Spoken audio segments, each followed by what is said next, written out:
One thing I've seen business-wise is how newspapers died in the face of this.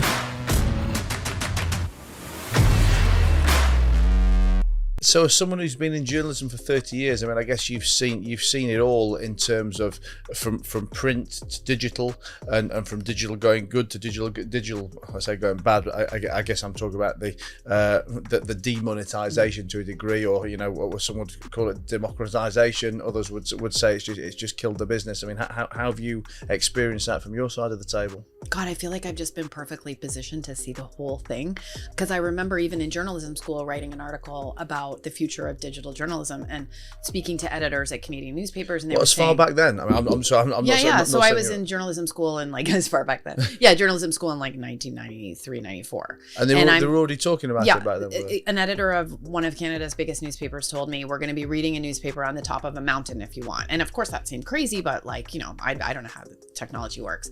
And at that point I would go into work.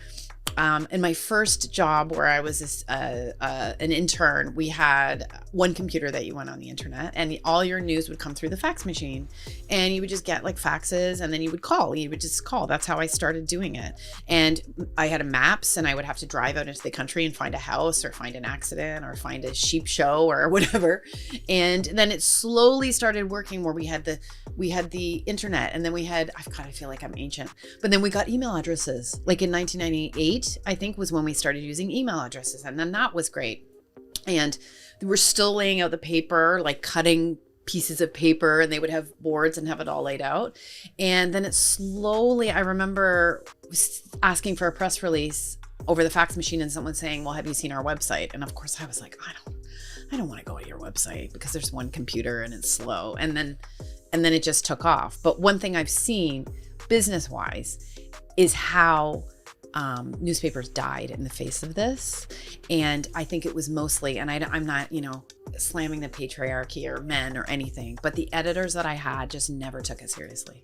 There was always this sort of, the old pompous newspaper editor type person who's I know the news that you should be reading, and I am going to give you a selection of that news, and it's up to me to make the decisions.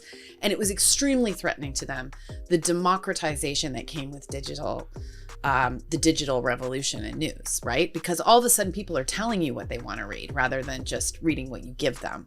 And that was extremely confronting to the people who were running newspapers, who just happened to be mostly men at the time. And that I encountered that when I came over to here too, because there were editors from all over the world. Everyone was just very resistant to it and slow. And now I can see that that's sort of how and why newspapers died. They just took too long.